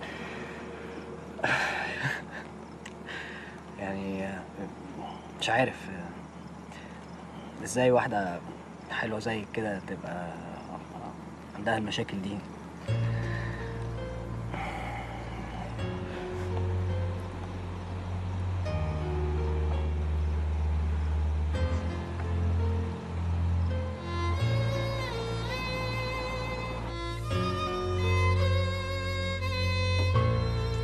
هشام احنا لازم نسيب بعض.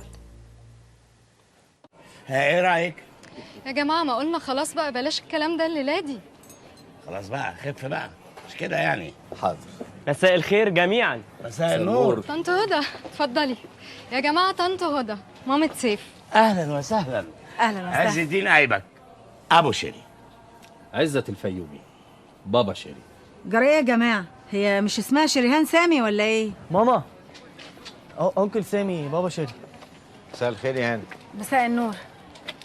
في ايه يا سيف؟ ايه اللي مبهدلك كده؟ اصل انا كعبلت فسندت في انكل فالزراير اتقطعت في كلام مهم عايز يقوله سيف للشري، واعتقد ان حضرتك لازم تبقي موجوده. بس انكل بيتهيألي اكلم شريع على انفراد احسن. لا يا حبيبي، احنا ما عندناش انفرادات، احنا عيله اوبن. لو عندك حاجه تقولها قدامنا. في ايه يا سيف؟ قلقتني، اتكلم. شريق انا بحبك بجد وعايز اقضي معاكي طول عمري، بس انا خايف وشايف كل اللي اتجوزوا قبلينا ما برضه ما بيحبوش بعض.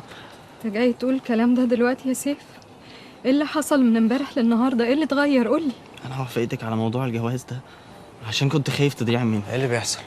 بس اللي اكتشفته النهارده ان انا لو اتجوزتك هتضيع مني بجد.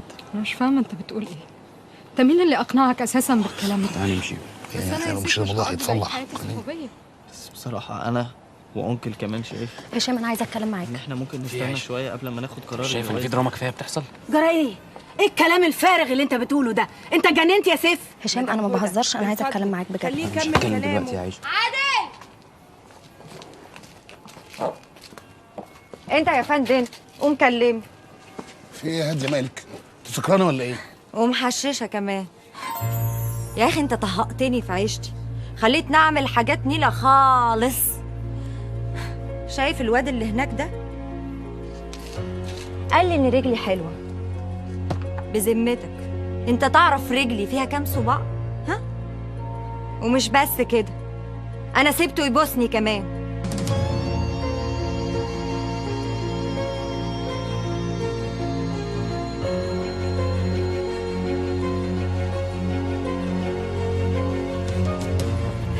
عادل مالكوا؟ في حاجة؟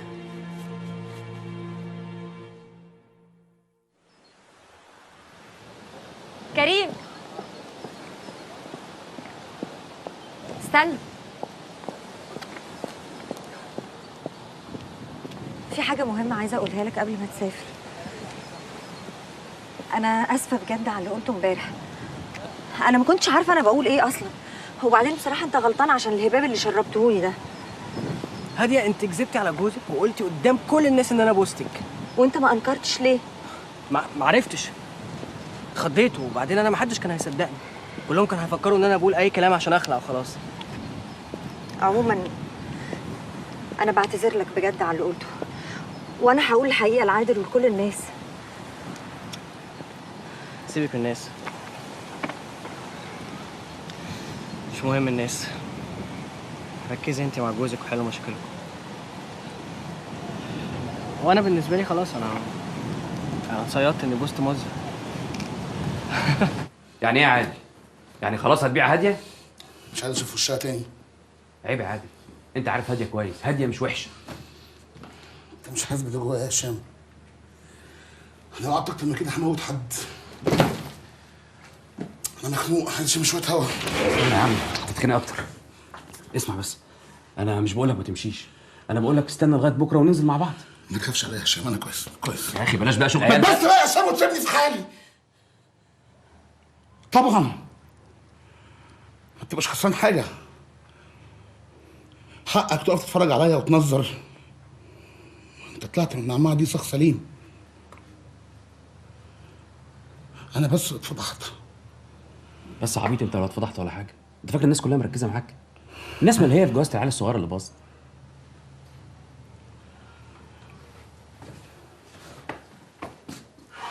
طب استناني لحد بعد الظهر عشان ننزل مع بعض.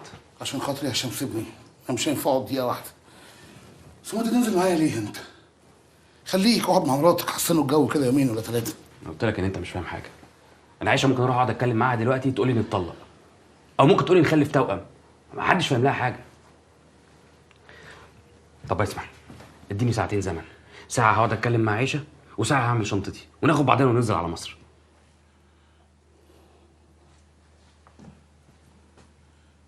صالح عيشه يا هشام، عيشه محترمه بنت اصول. كفايه يعني ان انا في عز خناقكم ما فضحتكش. محدش قال ان عيشه مش محترمه يا عادل، المشكله حاجه تانية خالص.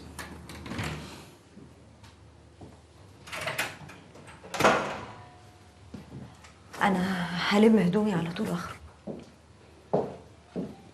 طيب يا دول، انا همشي دلوقتي وزي ما اتفقنا بقى. ها؟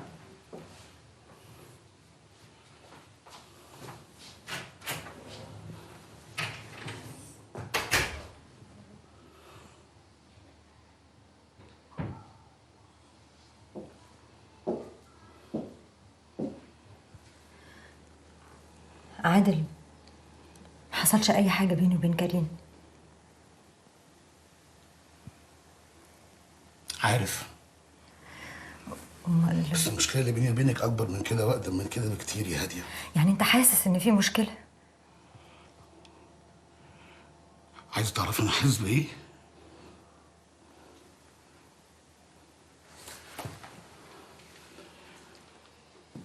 انا حاسس اني مش طايقك. انت انسانه انانيه وجحده، بتفكري في نفسك وبس، مش مهم على حساب مين. شايفه نفسك طول الوقت الضحيه، ضحيه اهلك، ضحيه المجتمع، وطبعا لما اتجوزتي بقيتي ضحيه جوزك. مع اني في الحقيقه بقى احنا كلنا ضحيه غبائك وجحودك وانانيتك. عايزه تاخدي كل حاجه من غير ما تدفعي ثمن حاجه واحده. عايزه جوزك يبقى غني زي عادل، ومز زي كريم، وروش زي هشام، ولو ما خدتيش كل ده يبقى الطوفان. مش مهم بقى انك تفشخي عادل، ولا انك تخلي هشام يطلع مراته، ولا تحرجي واحد زي كريم. المهم انت عايزه ايه وبس. ومع ذلك شايفه نفسك ضحيه يا هاديه. ياه، انا ما كنتش اعرف ان انا وحشه قوي كده في عينيك. طب انت كنت مستحملني ازاي؟ عشت معايا كل ده ازاي؟ عشان تعرف انك غبيه وما بتفهميش. عشت معاكي عشان حبيتك يا هاديه، بس انا راجل وعندي كرامه، مش عشان طيب وبحاول ارضيكي يبقى تركبيني وتقللي من قيمتي. طب انا مستعده دلوقتي الف عليهم واحد واحد واشرح لهم ان مفيش حاجه. كفايه بقى، كفايه فضايح ومناظر تقرف. انا طول عمري راجل محترم، عندي خصوصياتي اللي محدش يعرفها غيري. انت غيرتيني يا هاديه، غيرتيني لواحد تاني انا معرفوش. كل مره كنت قاعد اقول لنفسي معلش يا عادل، عشان خاطر هاديه يا عادل، فكها ما تبقاش قفل يا عادل، بس خلاص انت اتهبلت يا هاديه، وانا احسن لي اعيش راجل من غيرك بدل ما اعيش معاكي وانا مش.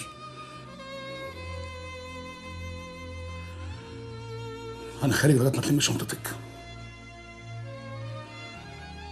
ولما ارجع مش عايز اشوف وشك.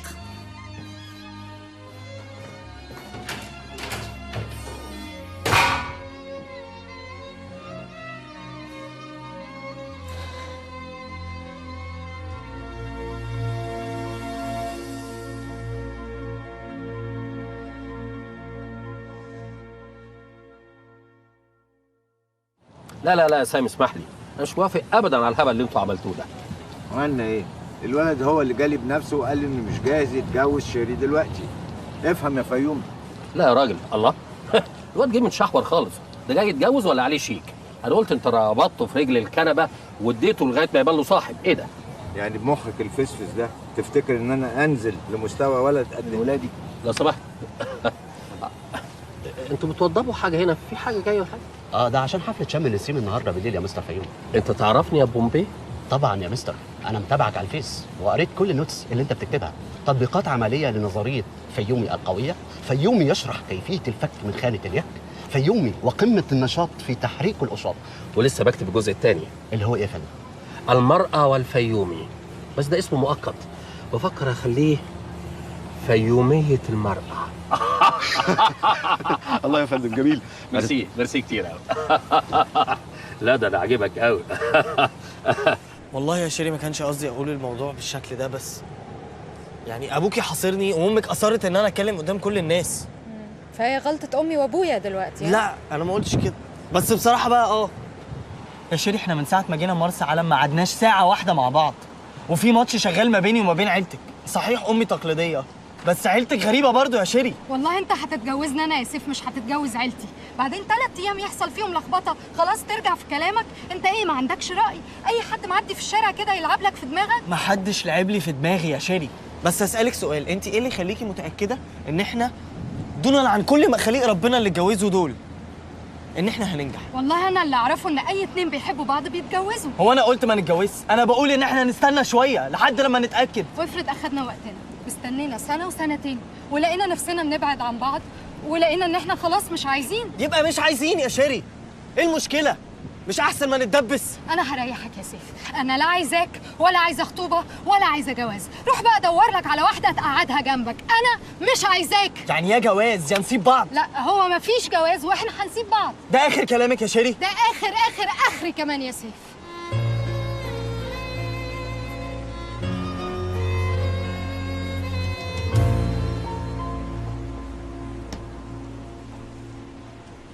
أنا مش مبسوط خالص يا ساكي. شاشة وسامي ما كانش لازم ينخوروا في جواز البنت. حبيبتي شيري، بس أنا مش هسكت.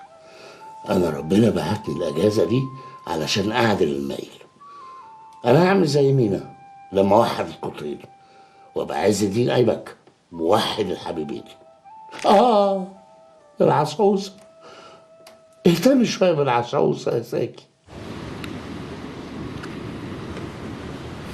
انا فكرت في الطلاق يا عايشه،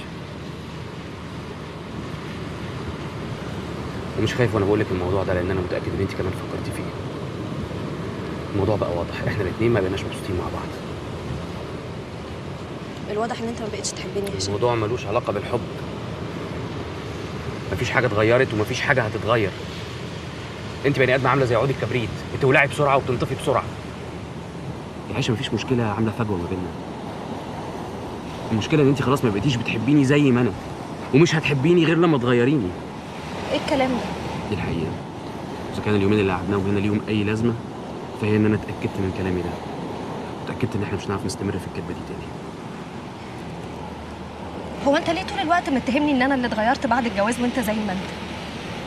ليه ما فكرتش مره تحط نفسك مكاني وتشوف علاقتنا بعين وتسال نفسك انا ليه اتغيرت؟ ما سالتش نفسك انا ليه قبل الجواز انت كنت على قلبي زي العسل وكنا مبسوطين؟ انا اقول لك لاني كنت حاسه ان انت بتحبني وبتهتم بيا. الحب اللي لما جيت تكلمني عنه دلوقتي ما عرفتش اتغيرتش. طول الوقت بتقولي ان انا اتغيرت. ايوه انا اتغيرت وانت كمان على فكره. انما انت قلبك اتغير، يمكن طبعك هو. انا بقى حصل لي العكس. ممكن يبقى طبعي اتغير بس قلبي هو. انت تعرف ايه عن عذاب واحده متجوزه وعايشه مع جوزها ومش حاسه ان هو بيحبها؟ معيشها في رعب 24 ساعه ان هو ممكن يسيبها عشان بقت كئيبه ومقرفه. مدي لنفسه الحق ان هو يطلع فيها مليون عيب، ومش مديها الحق ان هي تطلع فيه عيب واحد. تعرف ده اسمه ايه يا هشام؟ ده اسمه غل. يا رب عمرك ما تعرفه ولا تحسه، لان بجد لو حسيته هتروح تموت نفسك. لو هو ده بقى الجواز يبقى يغور في 60 داهيه. انا مش عايزاه.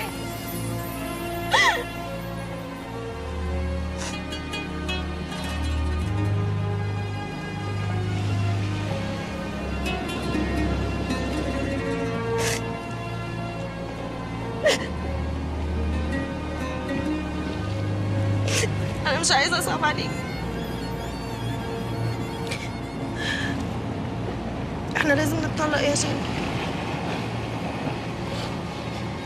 طلقني.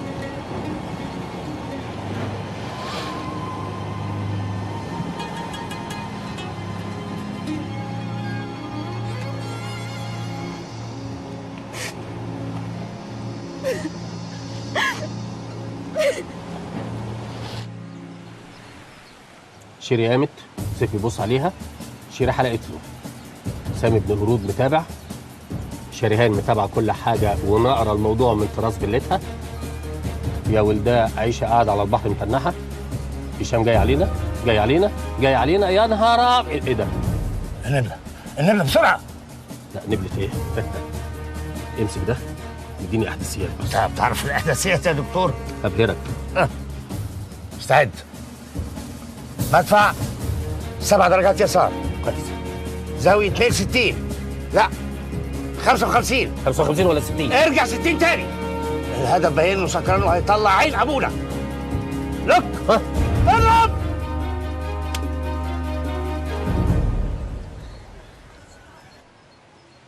بهرتك؟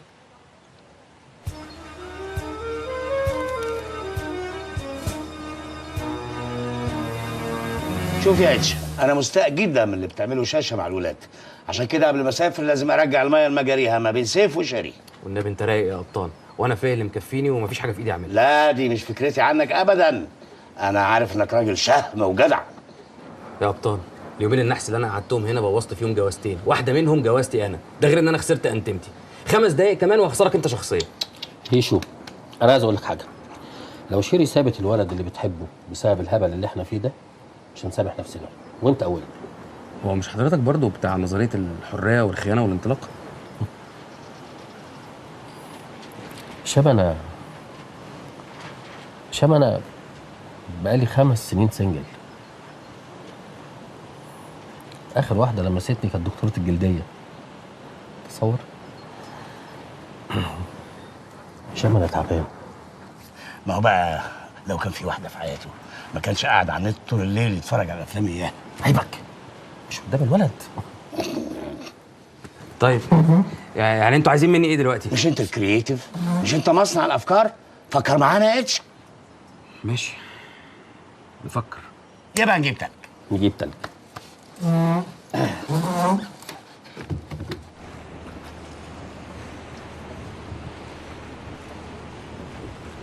تسمحي لي اقعد معاكي شويه؟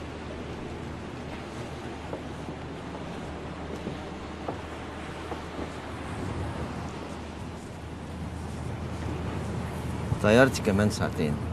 كنت عايز اطمن قبل ما امشي انك مش زعلانه مني. لا اطمن. انا مش همثل عليكي اني زعلانه على الخطوبه اللي باظت. انا عمري ما كدبت عليكي ولسه عند موقفي. انا كنت هتاخدي الخطوه دي بدري قوي.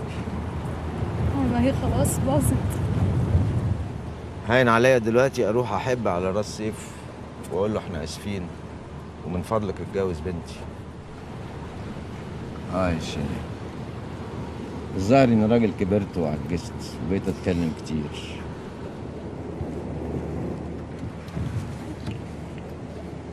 انا مش عارف بصراحه ليه ابطال الموضوع مجعلص كده. ما انا كل ما اقول لك فكره علشان نخليهم يتقابلوا صدفه تقول لي مهروسه. ما الصدف كلها بتاعتك جايه من الابيض واسود يا ابطال. رب صدفه خير من الف معاد. انا اتجوزت الشاشه صدفه، اتعزمنا عند ناس مشتركين على حفله، سكرت على الاخر واتبعترت في الحفله كلها، فجاه لقيتها على حجري اتجوزتها صدفه. ايه ده؟ هي كانت بتشرب؟ اوف الا بتشرب. انت عارف ان شريهان اهم قرارات خدتها في حياتها خدتها وهي سكرانه؟ معقول يا جماعه؟ معقول يبقى معانا النيران الصديقه وانتوا سايبيننا نلف حوالين بعض كده بقالنا ساعه؟ نيران صديقه؟ ده لها فكره شريره يا اتش، علشان كده ايبك اعجب بيها من قبل ما يسمعها. تشيرز. احنا مالنا يا هشام؟ احنا مالنا؟ مالنا ايه يا عادل؟ احنا خاربين الدنيا من ساعه ما جينا. ما ده سبب ادعى ان احنا خلينا في روحنا. ايوه يا اخي، بس لما يبقى عندك فرصه تظبط الدنيا قبل ما تمشي هتسيبها؟ وبعدين الواد والبنت ذنبهم ايه يعني يسيبوا بعض؟ بقول لك يا هشام، ما تجيب من الاخر. انت عايز تقعد عشان صيف وشري ولا عشان عيشه؟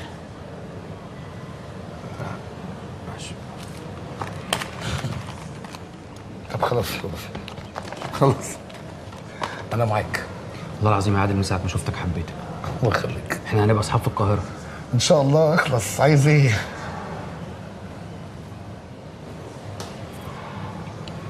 فاكر دي؟ ودي تتنسي يا هشام؟ انا اسف يا عادل، نسيت ان هي خلاص يا هشام، انت رايح فين؟ ما كلنا عارفين ان هي كانت متنيله فين. خلاص من غير تفصيل خش في الموضوع. هتاخدها وهتطلع بيها على الواد ميدو.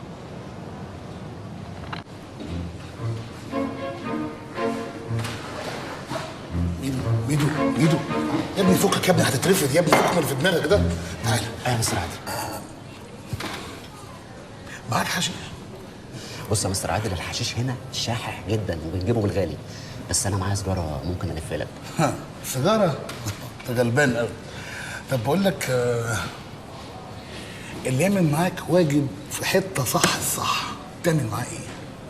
ايوه يا مستر عادل، بس انا متجوز واللي هتطلبه مني ده عيب وحرام. إيه انت حيوان؟ انت فكرت في ايه يا حيوان انت؟ انا كمان متجوز. تعالى هفهمك، تعالى.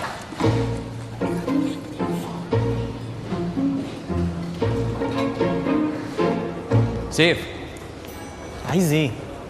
عايزك في كلمتين على السخان. مش فاضي، ورايا طياره. يا عم ما تعمليش فيها مهمه، بقول لك كلمتين على السخان. خير.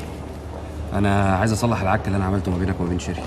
لا يا عم انت ما عكتش ولا حاجه، بس بصراحه يا هشام انا من ساعه ما شفتك وانت مش نازل لي من زور. ولا احترم نفسك، انا مدير شيري، يعني ممكن اعسفها لك بعد الجواز. ها اضحك الصراحه كده وعلى بلاطه يعني. انت عايز تخلع؟ لا بس انا مش مستعد اتجوز دلوقتي، وهي يا جواز يا ما فيش. طب واللي يميل لك دماغها؟ يا عم بلاش نظرات الشك دي. كل اللي هطلبه منك انك تقعد النهارده بس في الحفله وما تسافرش، والباقي سيبه عليا انا. يعني انت اللي قافلني من الجواز اصلا؟ انت هتجنني. اهدى على نفسك بس وبشويش. ابويا الله يرحمه كان بيقول لي ايه؟ الجواز عامل زي المدرسه، بتبقى رايح وانت مضروب 100 جزمه وبتعيط وبترفص في الارض، بس في الاخر بتروح غصب عنك، ولما بتكبر بتقول دي كانت احلى ايام عمري. ابوك ايه ومدرسه ايه؟ انا مش فاهم دلوقتي انا اعمل ايه؟ ايه ده؟ بقلبي اقول لك ما تتجوزش وعيش حياتك وقضيها، بس انت عارف كويس ان العقل ما بيقولش كده. العقل بيقول انك لازم تتجوز، علشان لو ما اتجوزتش مش هتبقى بني ادم، مش هتبقى راجل، مش هتكبر، مش هتستوي، هتفضل طول عمرك مراهق. فاهم حاجه؟ سامحني يا رب، سامحني ان انا بعمل كده في راجل تاني. خلص يا ابني قبل ما ارجع في كلامي.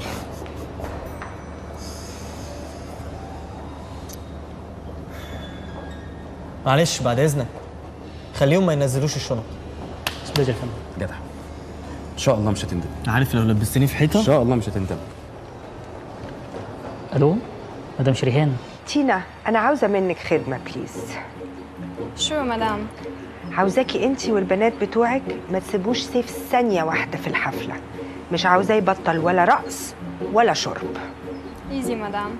ودي كل واحده فيهم $100 بونص. اوكي؟ ثانك يو تينا، يو كان جو ناو. باي. شكرا. باي.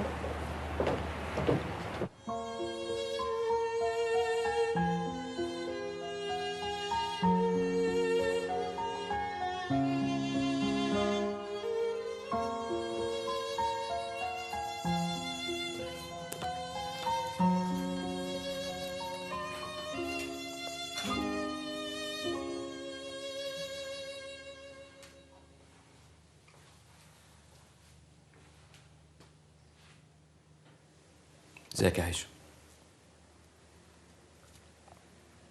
هنرجع مصر امتى؟ بكره ان شاء الله.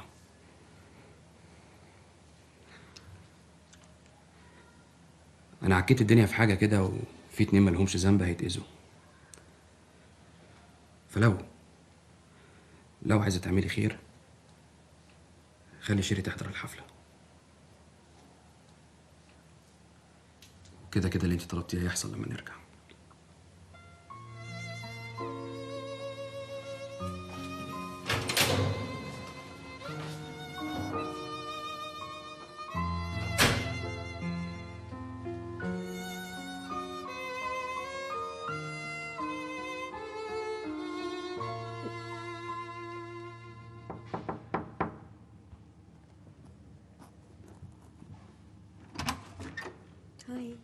هاي.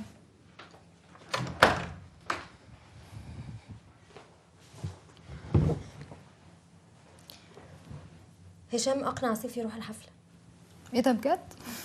طب كويس، كده بقى يظبطوا بنات خواجات مع بعض. انا اسفه يا عيشه، بصراحه انا اليومين دول نسيت مين مع مين اصلا. على قد ما اليومين دول كانوا صعبين، على قد ما بحمد ربنا خلوني اشوف حاجات ما كنتش شايفاها. زي ايه؟ زي ان احنا ستات هبل زي ما مامتك بتقول. وحياة ربنا خلينا متفقين ان الرجاله بتجيب الشلل، معروفه، بس احنا كمان ما بنتصرفش صح. بلاش احنا، انا هتكلم عن نفسي. انا مثلا في حاجات كتيره جدا بطلبها من هشام، عارفه ومتاكده ان انا لو طلبتها بشويه دلع وشويه حنيه هيعمل لي اللي انا عايزاه في ثانيه.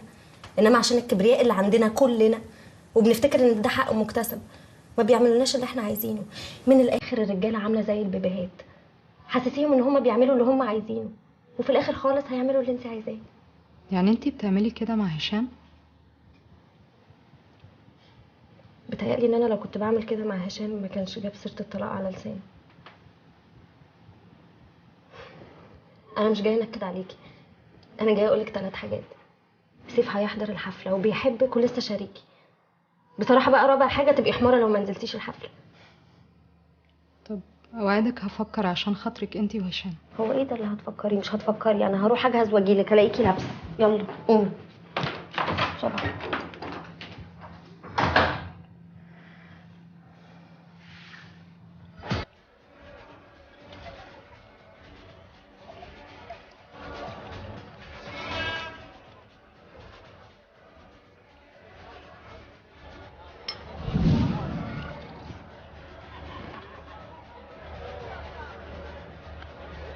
طعمه غريب كده. لا ده برتقال اسماعيلاوي يا هنا.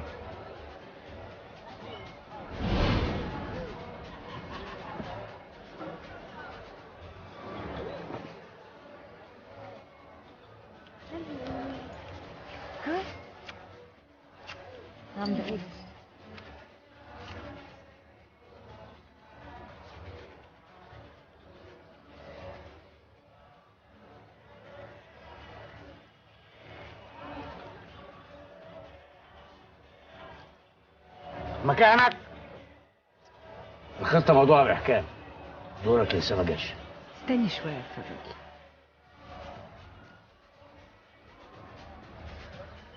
هلو ستارت مربات. Where? My wife is coming now. Okay, it's no problem.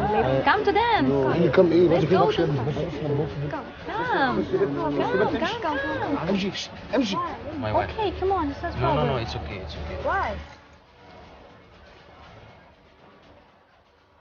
Not now.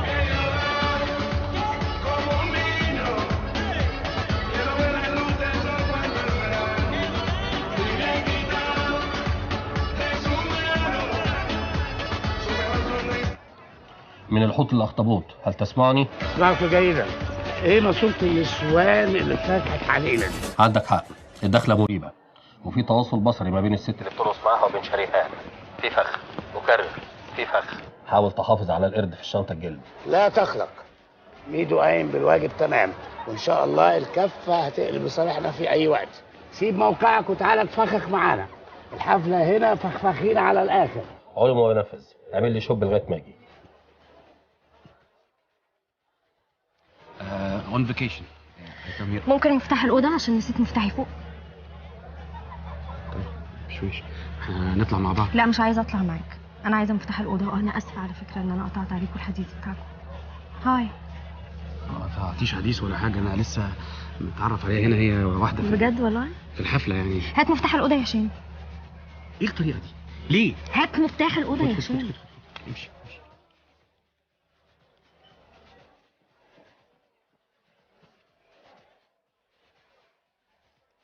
انت بارمان هايل، انت اشطر واحد بيشتغل هنا اهو. بجد يا مدام؟ ايوه. بس يعني حضرتك لسه خصمالي 3 ايام. لا ما حصلش، انا هزودك. الله. عشان انت شاطر وبتعرف حفله حلوه. عادل، انا عايزه اقول لك حاجه بعيد عن الناس. مش اتفضلي يا هادي. انا بحبك جدا بجد بجد، بحبك انت. طب يا هادي انت محتاجه حاجه؟ تحب اوصلك المطار؟ لا تمام، في عربيه بره. عادل، في حاجات ما بنعرفش قيمتها غير لما بتروح مننا. انا بجد اسف. انا كمان اسف يا هادي. لو تديني فرصه بس احاول تاني. صدقيني يا هادي كده احسن منه. انا عارفه ان شكلي قدامك دلوقتي زي الزفت، بس انت عمرك فكرت انا حسيت بايه؟ عادل، انا اتجوزتك عشان ارتحت لك. قلت ده عشري وطيب وهيحافظ عليا ويحبني، وده الوحيد اللي هيستحملني، ولو غلطت هيسامح. ما هو مش عشان احنا اتجوزنا جواز صالونات يبقى انا مش عايزه منك حاجه. احنا صحيح ما عرفناش بعض كويس قبل الجواز، بس كان نفسي تعرفني بعده. كان نفسي تحسسني ان انا ما اتجوزتش بس عشان يبقى اسمي اتجوزت. كان نفسي تخليني احبك. في حاجات كتير فاتتني، كان نفسي اعيشها مع جوزي، معاك يا عادل.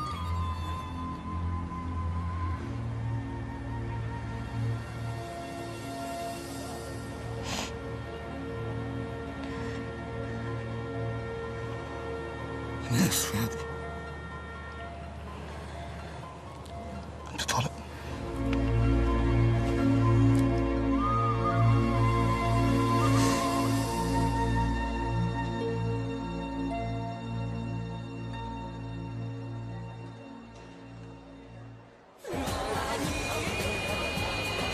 لا ما تزعليش، انت بنتي الوحيده، انا بحبك قوي، فاهمه؟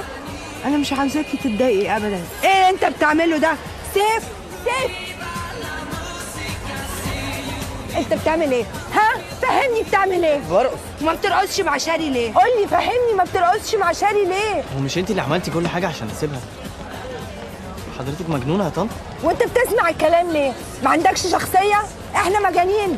شاري بتحبك يا سيف، شاري بتحبك، سامع؟ شاشة سافرت خلاص، نجحنا الحمد لله. الحمد لله. كده يبقى القرد خرج من الشنطه الجلد. انتوا اغلى حاجه عندي. اوكي؟ اوكي. اوعدني ان انتوا هتبقوا مع بعض، اوعدني. اوعدك. وانتي بتعملي ايه؟ امشي من هنا، امشي. انا بحبكم بجد.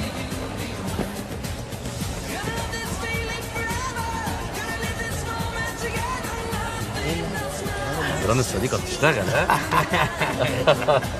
فعلا. ليه؟ انت هتفضل مستهبل فيها كده كتير؟ والله انا شفتك واخده جنب يعني، فقلت اسيبك تعيشي اللحظه. على فكره الكلام اللي انت بتقوله ده كلام ولاد قطاقيط. ولاد قطاقيط؟ انت اخر واحده تقولي كده، عشان انت اكتر بنوته قطقوطه في الدنيا. لا يا بيبي، ده كان زمان. والله.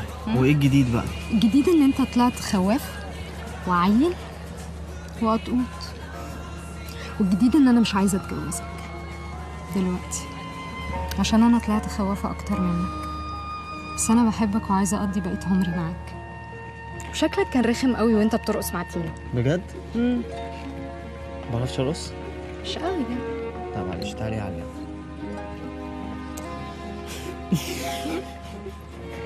عشان انت بتعرف ترقص اهو. عليكي ده في حاجات كتير قوي ما تعرفيهاش عني يا شيري.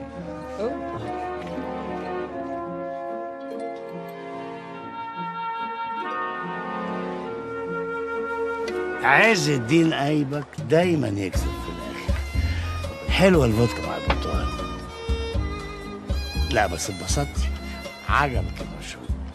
بقول لك ايه، ما تيجي نلم الشمل ونرجع زي زمان. وجوح اولى بنحمطوره. اللي يكتب على شيري وسيف يكتب على امها وعز الدين ايبك.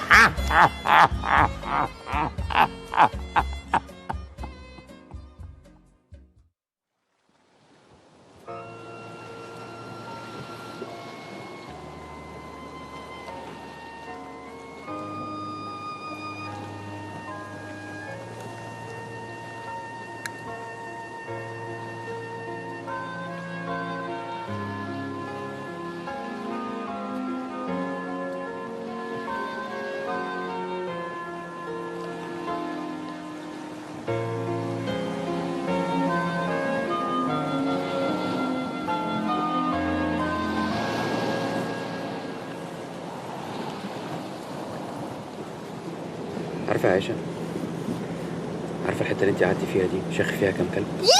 ايه القرف ده؟ بهزر معاكي. هو انت ما تعرفش ما تغلست عليا؟ لا اصبحت عاده.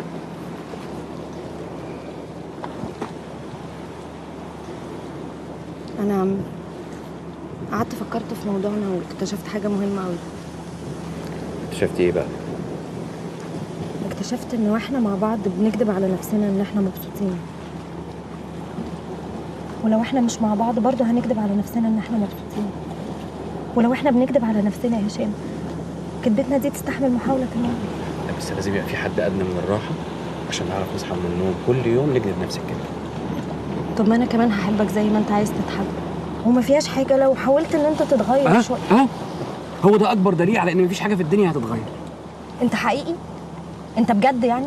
انت سامع نفسك؟ انت حتى مش عارف تاكل عقلي بكلمتين؟ لا عارف، بس مش عايز اقولك الحقيقه. عايزك تقبلي ان انا مش هتغير. وانا كمان مش هتغير. وانا راضي. انا ما طلبتش منك انك تتغيري، انت اللي مش راضيه. طب خلاص اقعد بقى، انا عماله بكلم في ركبك.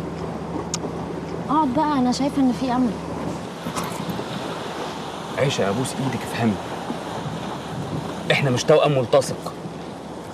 انت هيبقى في حاجات عايزه تغيريها فيا وانا في حاجات عايزه اغيرها فيكي. هو ده الجواز. يعني انت شايف ان مفيش امل ولا ايه؟ انا شايف ان احنا هنفضل نتخانق، بس لو بنحب بعض كفايه هنقدر نكمل. انت بتحبيني كفايه ان احنا نكمل يا عيشه. اكيد انا بحبك كده. ايه يا عيشه بتشتميني بالام؟ انا بحبك. انت ايه؟ انا بتاعك يا ريس. قصدي ان انا بحبك. ايوه كده، قول لي الكلام الحلو ده. يعني خلاص صاحبك على عيب وهنعمل ايه؟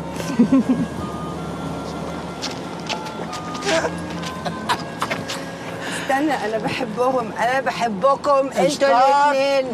مربات وقشطات مربات. لا ما دام شجره الضر وقايبك شايفين ان في امل يبقى في امل. بحبك يا زفت.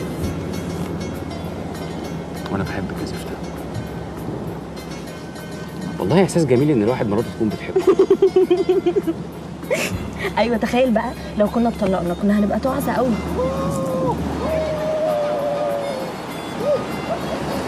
كان زماننا تعسى فعلا قوي. ام العيال. ام العيال دي